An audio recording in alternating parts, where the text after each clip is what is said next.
Tuesday Carrier Update, sponsored by PowerFleet. My name's Kyle Cunningham. Thank you so much for everybody that's inside this building right now, whether you got here on Sunday, whether you got here on Monday, or whether you made it in this morning. We're so glad to see you and so glad to have you here. Today we're going to do a 20-minute Carrier Update. If you follow the weekly updates, you usually see it's around 2.5 minutes. So we're going to 10x this Carrier Update. And what we're going to do today, we're going to have a special guest. Trey Griggs can't stay away from the stage. Not just yet, but very, very soon. First, I'm going to run through the daily market updates, talk a little bit about what's happening right now. If you're inside the hall, you should be seeing Craig Fuller releasing Sonar 5.0.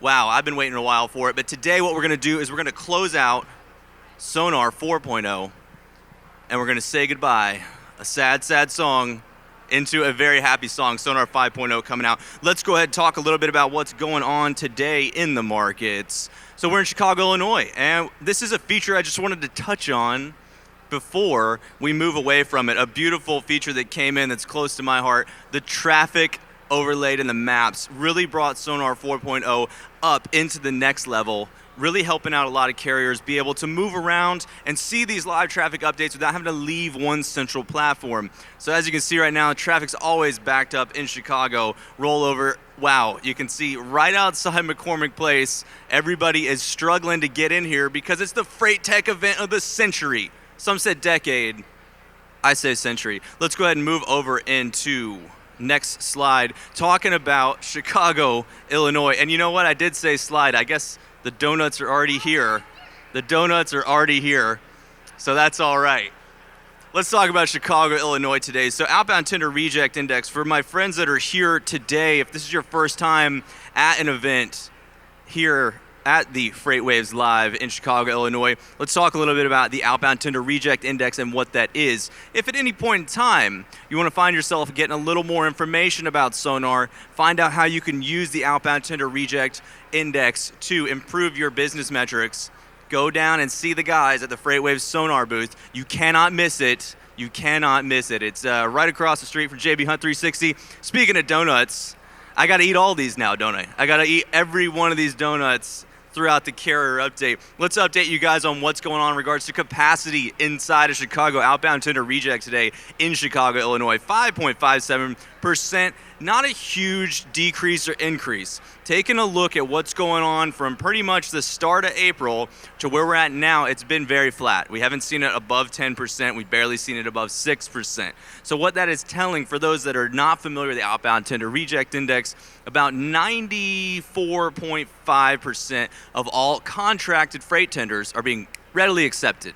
So the tender comes over, and whether it's accepted by a human or whether it's accepted by a AI-based platform, quite a few amazing platforms which I've seen out there, whatever way those tenders are being accepted, that gives you the appearance of what's the capacity like in the market, what's carrier sentiment. So under 10%, it's going to favor the brokers, it's going to favor the shippers. So if you're on the brokerage side, if you're on the shipper side, you're going to have some cheaper capacity today. If you are holding assets in the great city of Chicago, those assets are going to be a lot cheaper today than they were yesterday because it's only gone up by 2%. When we see these big capacity crunches, if we look back at around August of last year, September of last year, you can see big moves where the outbound tender rejects are almost in the same line as the volume. So that the green line or the yellow line, I need someone to help me figure out what color that is, right? So whichever way the volume lines are trending, you can see the outbound rejects have dropped way, way lower than that point last year, indicating there's just a ton of capacity inside of the market. So taking it over to the next one, let's talk about the concept of volumes coming out of Chicago. This one was a surprising one to me. So the data in Sonar is the fastest freight data at the speed of light. You're never going to find freight data faster any platform on Earth.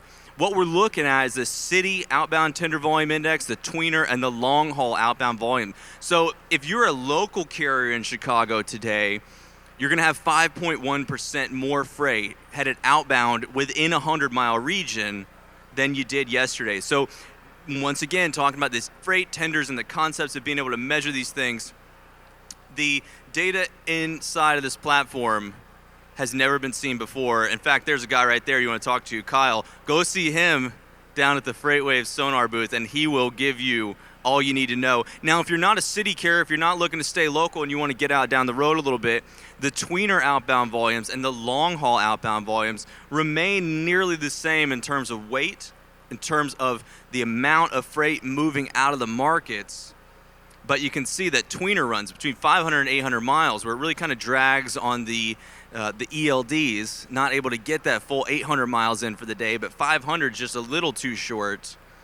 The tweener outbound, long haul outbound, short haul, about half of the city volume. So that tells you just how much freight is flowing within the city of Chicago. So let's take a look at the local tender rejections, and you can see it's quite volatile. The bottom line stands around 2.5%, and there are times when the city capacity reaches a crunch to where up to 6% of outbound city tenders are being rejected. So if you come into work and you see that the outbound rejects are elevated in whichever market or whichever type of freight or length of haul that you see, understand that either your freight is going to be a little cheaper today or your assets are going to be a lot more valuable. So understanding how to interpret these different charts and graphs, go ahead, head on down to the booth, talk to my friends down there. You might even see me down there after this. I'd love to speak to you as well. If you have a perspective on Sonar, and this goes for anybody in the building, I would love to hear what you're talking about, how it's treated you, what technology has helped you in your business. Let's take it over one more time, and let's take a look at went a little too far there. Let's take a look at the DAT long haul van rate in comparison to, now that we've learned about the outbound tender rejects, let's talk about one more amazing feature that you'll only find in Sonar, and that's the outbound tender lead time.usa. So we're measuring the outbound tender lead times, the times from the acceptance of the load to the actual pickup of that load, currently coming in at 2.65 days. So from acceptance of the tender to the pickup, 2.65 days. Seeing that orange line there, tender lead time, up about 14% from the origin point of the tender lead time. As the lead time is going to increase, you're going to see a weaker rate to the truck. As the lead time then decreases, you're going to see a stronger rate to the truck. The outbound tender reject down 78% from the origin point, indicating that there is a lot of capacity in the market. If you take a look at the top line there, that green line, that's the total fleet counts for hire in the USA. So there is, let's see here, 1,608,243 total fleet counts in the USA. That line trending up ever so slightly in same pattern as the DAT rates. So you can see that the capacity that entered into that market, the fleet count continued to climb, the capacity comes in, the rates then fall down. Let's take a look at our head haul map for the daily, talking about what's going on in regards to capacity inside of the market. See, in the blue zones, you're going to see a lot more outbound freight. When you find yourself a red zone, that's going to indicate that there is a way more inbound capacity versus outbound. So if you're a broker, if you're a shipper, you find yourself having freight within a red zone, that's when you're going to have a little more power or a lot more power depending on the depth of the color. For the carriers out there, the blue markets today you want to watch, Memphis, as always, taking a look at both Southern California markets. Beautiful, sunny Southern California, topping out about 14 degrees here in Chicago today. So I can't say I'd want to be anywhere else, though. I'm quite pleased to be on the stage. Let's take a look at the outbound tender rejects out west, Spokane, Washington here, 10.18, just above that little point where the carriers have the most amount of control. You can see this market's quite volatile in between this channel that I've drawn here. Let's go ahead and take a look at a deeper kind of sentiment inside of this wider channel. The outbound rejects tend to fall somewhere between 7 and 15%. So it's very important to take a note of what's happening in the market. If you have capacity in Spokane, as these begin to trend up, look for patterns and look for the same things that have happened in the past. If you see these things happen before, they're generally going to happen again. Being able to forecast, being able to get a jump ahead on the competition, that's going to enable you to make more revenue and keep those trucks rolling. Let's take a look even deeper, and you can see that within the last few weeks, pretty much from mid-September to today, the rejects have floated above 10% generally. So that's a pretty strong sign. Spokane being kind of out of the way, off I-5, away from 25. It's going to just remain essentially a shorter capacity market. But if you are running anywhere out west, Spokane is one you got to take a look at. Let's move over and take a look one more time. Outbound tender rejects for Boston, Massachusetts. Wanted to highlight this one just to show. We've got our Chief Insight Officer, Dean Croak. He's from up that way. He made it in. I saw Boston today. Big move up 32%. Boston's pretty much a low capacity market, or excuse me, high capacity market, low reject market all the time. So seeing these come up indicate that if contracted tenders are being rejected, then we've got ourselves in a situation where the truck is going to be more valuable today. Time's closing out. We got a big man, Trey Griggs, come on up here and say what's up. You know, this guy is just too popular. You can't stay away. What's up? All right. So donuts. Did you see the donut guy presentation? I did. I went in just to see the presentation.